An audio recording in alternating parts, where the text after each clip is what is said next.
December 6, 2017, US President Donald Trump announced the official recognition of Jerusalem as the capital of Israel by the USA. Professor Hillel Weiss told the Israeli news portal Arutz Sheva that this was an historic act for which the Jewish people are grateful. Weiss is chairman of the Israeli temple organization, Hamikdash Bet Zion, which means the temple in Zion. Weiss warned, however, that Trump must not stop now if his administration was to receive God's full blessing. The Trump statement must continue with an explanation of the Jews' role in establishing the temple in its place. Only then will Trump's international ambitions in the Middle East come true. Professor Hillel Weiss addresses the construction of the so-called Third Temple on the Temple Mount in Jerusalem. In the expectation of the coming Messiah, Hebrew Mashiach, one of the conditions in the Jewish religion is that the Jewish temple in Jerusalem, the Third Temple, be rebuilt. The Islamic sites, the Al-Aqsa Mosque and the Dome of the Rock, would have to make way for this, either be relocated or completely destroyed. One of the many Israeli groups preparing to build the Third Temple has issued half a shekel coin with the images of Persian King Cyrus and US President Donald Trump. Cyrus allowed the Jews in 539 before Christ to return to the land of Israel after their captivity in Babylon, thereby enabling them to build the Second Temple.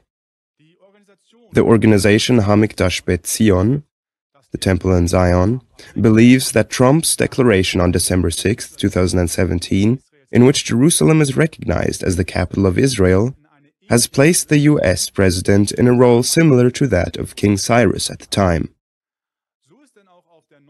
And thus you see engraved on the new coin below the heads of Cyrus and Trump, "And he, God, charged me to build him a house in Jerusalem." In a video message, Rabbi Issa Zalman Weisberg gives a more detailed explanation of how the Third Temple in Jerusalem shall be built under Trump's second term in office. This appeared on July 24, 2024, on Adam Green's X channel, shortly after the alleged assassination attempt on Donald Trump. According to Rabbi Weisberg, Donald Trump is the second non-Jewish Messiah after Cyrus. But like the first non-Jewish Messiah, Cyrus, who was chosen to assist the Jews in re-establishing themselves in the land of Israel after their 70-year exile in Babylon, the current non-Jewish Messiah was chosen to be of service to the Jewish people and the Jewish Messiah. Rabbi Weisberg attributed a ritual significance having been fulfilled to the shot that is said to have hit Trump in the right ear. In the Old Testament, an awl pierced through the ear of a servant symbolized being God's servant forever. President Trump's right ear was grazed in a symbolic gesture of Exodus 21:6. where the Torah states that a servant who wants to remain with his master needs to have his right ear pierced. Trump was designated as God's servant and anointed one, just like Cyrus the Great almost 2,400 years ago. Rabbi Weisberg went on to say that the so-called redemption will certainly take place during Donald Trump's second term. With this, the rabbi is referring to a future final redemption, an expected period of world peace, prosperity, and wisdom. According to Jewish tradition, this messianic time period is ushered in by a Jewish Redeemer, who is generally referred to as Mashiach, or Messiah. He will rebuild the Holy Temple in Jerusalem, gather the Jewish people in Israel, and lead the nations of the world. The Mashiach is generally expected to be human. Rabbi Isser Zalman Weisberg said, "We have clarified in several videos that the absolute deadline for the redemption is by the end of the Jewish year 5787, which corresponds to October 2nd, 2027, 1167 days from today. Thus, the redemption will surely occur during Donald Trump's tenure. And I have good reason to believe Donald Trump was chosen to be the one to redeem the sins of Esav through offering his assistance in rebuilding the Holy Temple on the Temple Mount and establishing the Jewish kingdom over all of mankind in Jerusalem." Rabbi Yosef Berger revealed to Breaking Israel News a 600-year-old Jewish source that says the Third Temple was to be rebuilt by the descendants of Edom as reparation for the destruction of the Second Temple. Further indications from esoteric sources suggest that US President Donald Trump has already initiated this process. In rabbinic literature, Esau, or Edom, refers to Rome. Edom consisted largely of the descendants of Esau. According to rabbinic interpretation, Edom also stands for Christianity. The speaker of Sanhedrin, Rabbi Hillel Weiss, stated after Trump's election that his role in building the Third Temple was essential. The Sanhedrin, or High Council, was a religious and/or political authority. It was reintroduced in 2005 as part of the planned construction of the Third Temple. Rabbi Weiss said, "The Jews will do the actual building of the Third Temple. But in order for the Third Temple to be a house of prayer for all nations, the nations must have a part in its creation." The Jerusalem-based Temple Institute has been planning to rebuild the Jewish temple for some time in its original location. The Islamic sites, the Al-Aqsa Mosque and the Dome of the Rock, would have to make way for this. The Temple Institute is actively preparing for the construction of this new temple. The Temple Institute is sparing no expense to make the Third Temple reality. Founded in 1987 by Rabbi Yisrael Ariel, the institution has produced, amongst other things, an original golden altar of incense and a 7-branched lampstand made of 24-karat gold. The utensils required for the temple service can be seen in the in-house museum in Jerusalem's Old City. The construction plans for the building of the Third Temple in Jerusalem exist and are complete there. Chaim Richmond from the Temple Institute says that the building could be constructed in less than a year. The Temple Institute also sees itself as a training center. Offspring of priests are to be trained in the ritual processes for service in the temple. Roadmap in light of the end-time prophecies by religious sects.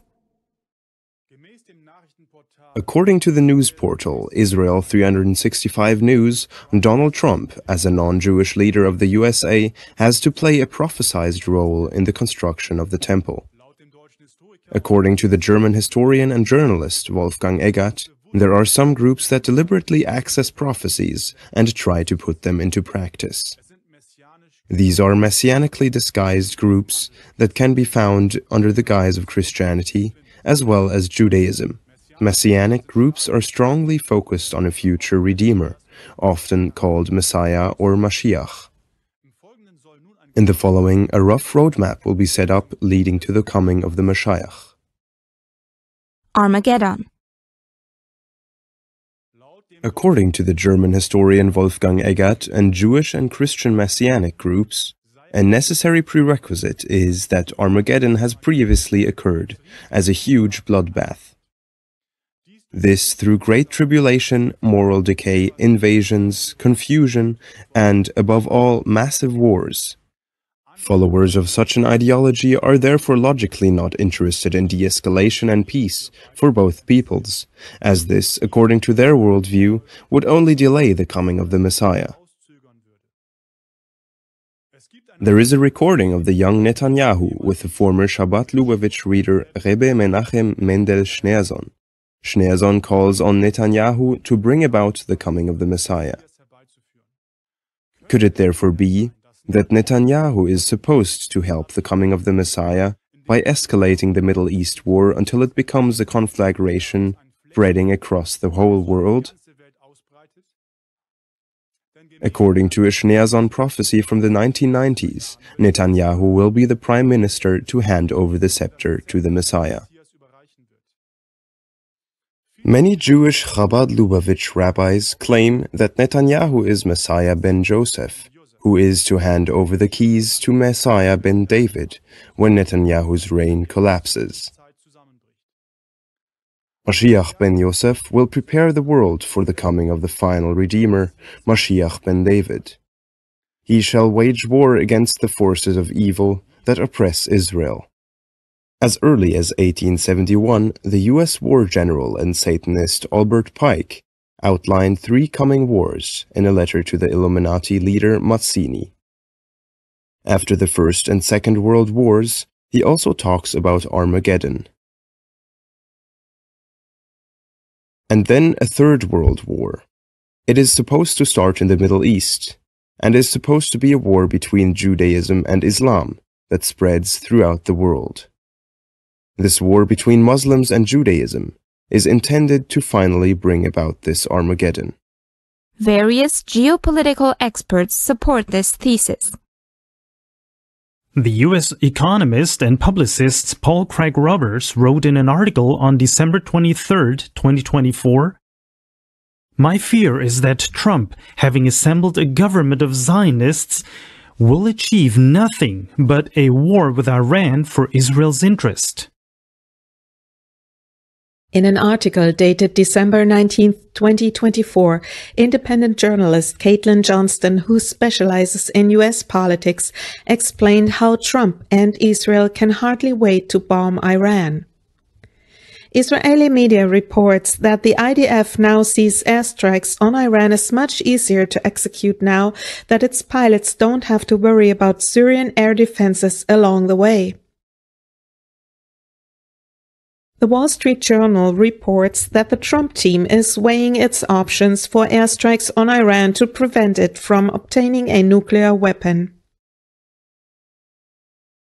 A December 17, 2024 Washington Post article headlined, "Syria's Collapse and Israeli Attacks Leave Iran Exposed." Israeli Prime Minister Benjamin Netanyahu has signaled a desire to capitalize on gains against Hamas and Hezbollah and take on Tehran more aggressively under a new U.S. administration. The article states that Trump has shown himself to be open to war with Iran and said that anything can happen. German financial expert Ernst Wolf also predicts a theater of war in the Middle and Far East. "I predict that Trump will actually end the war in Ukraine and initiate the recovery phase, which will effectively give BlackRock carte blanche. However, I believe that he will ensure that the war in Georgia and the Balkans will continue. And above all, I believe that he will push ahead with a war against Iran and that he will also continue to see conflict with China." In view of the now revealed roadmap, an Armageddon unleashed in the Middle East, and the establishment of the Third Temple, Trump's nominations for his government posts make perfect sense. Even the last of his nominations seems to support this roadmap unconditionally and uncritically. Ministers in Trump's cabinet too. Vice President J.D. Vance. Vance fully supports Israel and Gaza, but calls for caution on Iran, a focus on China, and less support for Ukraine. In fact, Vance has rejected any limits on aid to Israel and insisted on supporting Israel's war in Gaza. Secretary of State Marco Rubio. Secretary of State designate Marco Rubio has received $1 million from the Israel lobby. The Republican Jewish coalition welcomed Rubio's likely nomination when it was first reported. In these extraordinarily dangerous times, Senator Rubio is an outspoken defender of Israel who has always had the Jewish state's back, the group said in a statement. Defense Minister Pete Hegseth. The tattoos Hegseth wears on his body speak for themselves about his worldview and his plans. A large Jerusalem cross, the coat of arms of the Kingdom of Jerusalem, which was established by Crusaders in 1099, are on his right chest. The medieval Crusaders were primarily directed against the Muslims in the Holy Land, and in fact, the Afghanistan veteran has spoken out in favor of even stronger support for Israel. Hegseth spoke at the Arvis Shiva Conference 2018 in Jerusalem, where he stated, 2017, the declaration of Jerusalem as the capital was a miracle, and there's no reason why the miracle of the re-establishment of the temple on the Temple Mount is not possible. US-based geopolitical and social analyst Mike Whitney summarized Hegseth as a person as follows. He is a promoter of evangelical Zionism. Hegseth has claimed to adhere to the bizarre Third Temple prophecy, which calls for the destruction of Muslim holy sites in Jerusalem. Hegseth's record of making wild and horrific threats towards foreign nations are too many to cite, such as his televised appeal for the United States to bomb Iranian cultural sites. Attorney General Pam Bondi. In an interview on Fox News on May 14, 2018, Pam Bondi said, "And Israel is one of our, if not our, greatest ally in the world. I visited Israel twice as Attorney General, and Jerusalem is Israel's capital." In October 2023, Pam Bondi told Newsmax that students who support Hamas should be deported, whether they are here on a student visa or as American citizens. Trump himself expressed similar views during the 2024 election campaign. Home Affairs Minister Doug Burgum. Doug Burgum said in a statement following his visit to Israel in September 2024. At a time when Iran is at war with Israel on 7 fronts, now is the time to stand with Israel. We need to stop the current administration's policy of appeasing Iran and pressuring Israel and restore the policy of maximum pressure on Iran with maximum support for Israel. Secretary of Health and Human Services Robert F. Kennedy, Jr. On June 14, 2024, Kennedy Jr. reaffirmed his opposition to a ceasefire in Gaza. In an interview with the Reuters news agency on March 21, 2024, Kennedy offered Israel unwavering support, calling it a moral nation that rightly responded to Hamas provocations with its attacks on Gaza. He questioned the necessity of a 6-week ceasefire, which was supported by President Joe Biden. At a press conference on June 1, 2023, Kennedy Jr. responded to a question about why he deleted a tweet about former Pink Floyd musician Roger Waters. I made the tweet applauding Roger Waters' courage in opposing the COVID mandates and the Ukraine war.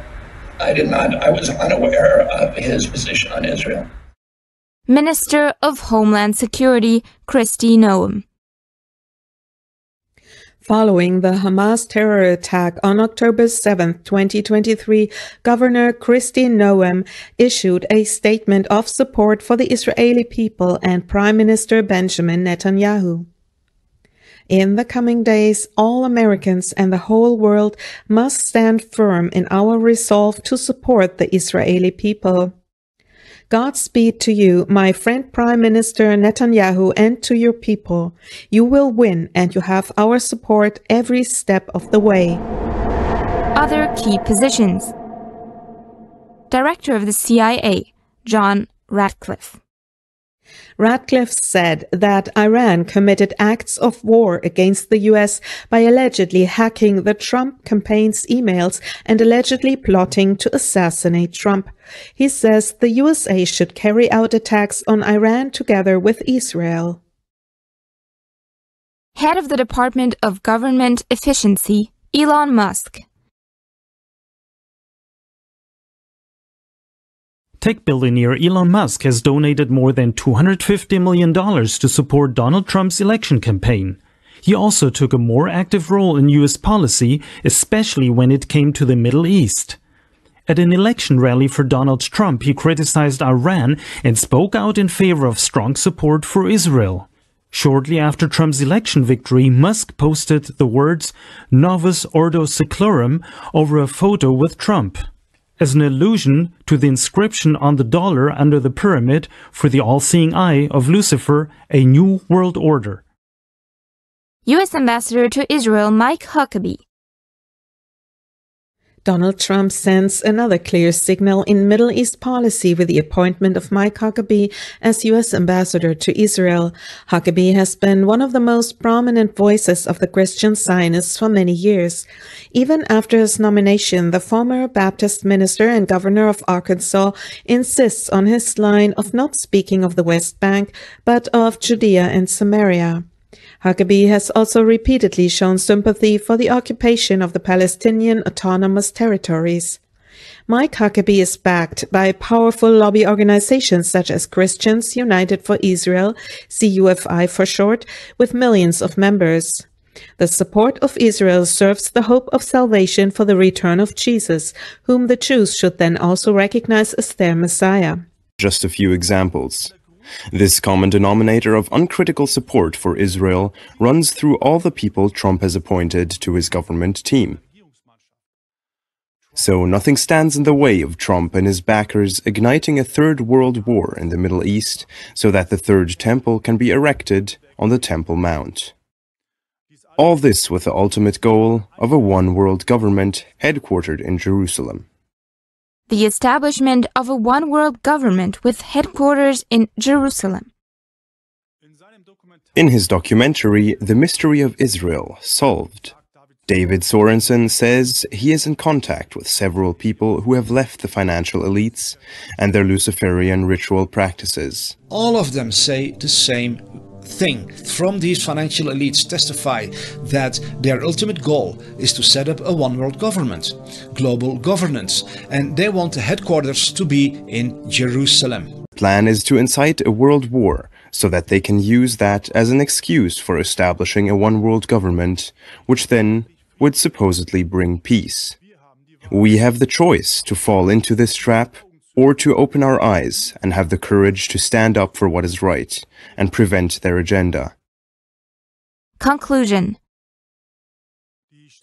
The statements of the various rabbis, Trump's second cabinet, and his government team obviously only allow one conclusion. Trump is paving the way. First, to shift the war zones to the Middle East and defeat the enemies of Israel. Second, to create the conditions for the third temple on the Temple Mount, Jerusalem, to be built and put into operation, which will inevitably lead to a bloody conflict or the Third World War predicted by Albert Pike, or in other words, Armageddon. Third, that a kind of central world government based in Jerusalem can be installed together with a unified occult religion. If one considers the striking statements of the personalities quoted in this documentary, it is hard to imagine that this center in Jerusalem will bring about the longed-for world peace. On the contrary, it gives the impression of being ruled, controlled, and monitored with an iron rod, suppressing all individuality and ostracizing those who think differently. The coming months will show whether the roadmap shown here as a forecast will be implemented in reality.